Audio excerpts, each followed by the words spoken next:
This podcast is produced by the Harwood Productions Podcast Network. To learn more about the network and to find more of our shows, visit us online at www.harwoodpodcast.com.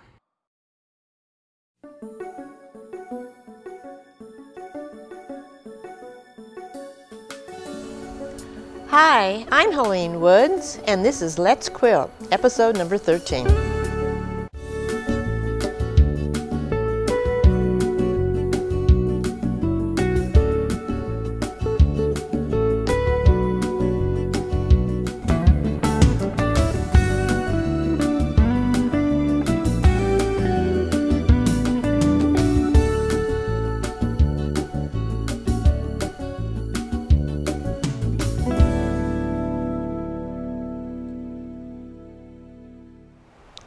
Today I'm going to show you how to label your table runner. I'd like to show you a quilt that I made many years ago and the label that I put on it.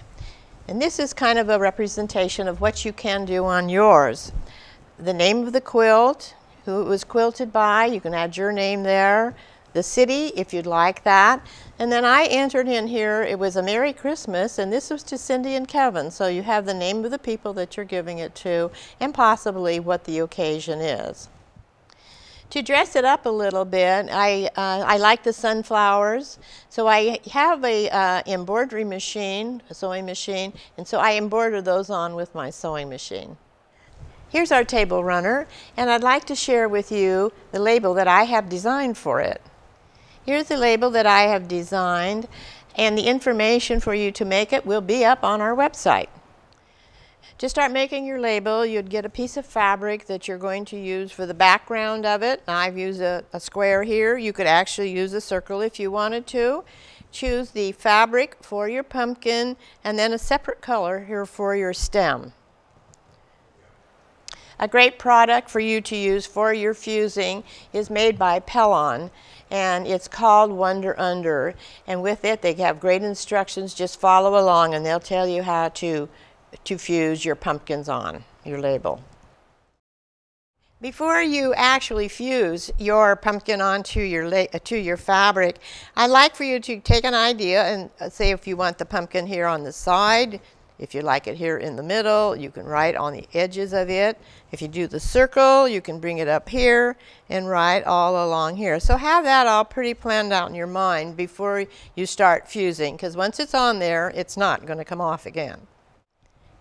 And now we're going to get ready to sign our quilts. And now I've used another micron pen like I have before, but I've noticed now that they've come out with a new product, and it's with a brush. So it's much easier to use, and you can just write on your name, the date, the name of the quilt, whatever you want to do. To add some detail in your pumpkin, I've taken a Sharpie fine point, and you can very, very slowly just go along here and make your little indentions for your pumpkin and put the detail here on the stem. You'd want to use your Sharpie pen after you have fused everything and it's all set on your quilt. After you have your label all made, then I'm going to suggest to you that you take it. I'm going to leave this on here, but I'm going to take it and you turn it over, and you're going to take in about 1/4 of an inch and press that down all the way around, bring it back over, and then you're going to hand sew that all the way around. You can't really stitch it by the machine because it would show through on the other side. After you've finished fusing, before you sew your label down, I've taken this label, and it may be hard to see, but I have zigzagged with orange thread. I've came all the way around it, and add a little detail on the stem. I zigzag some black, and that makes it fused, and it's very stable right there.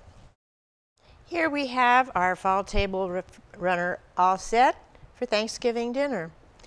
I've taken 2 pieces of our coordinating fabric here, and I made some napkins to go with it.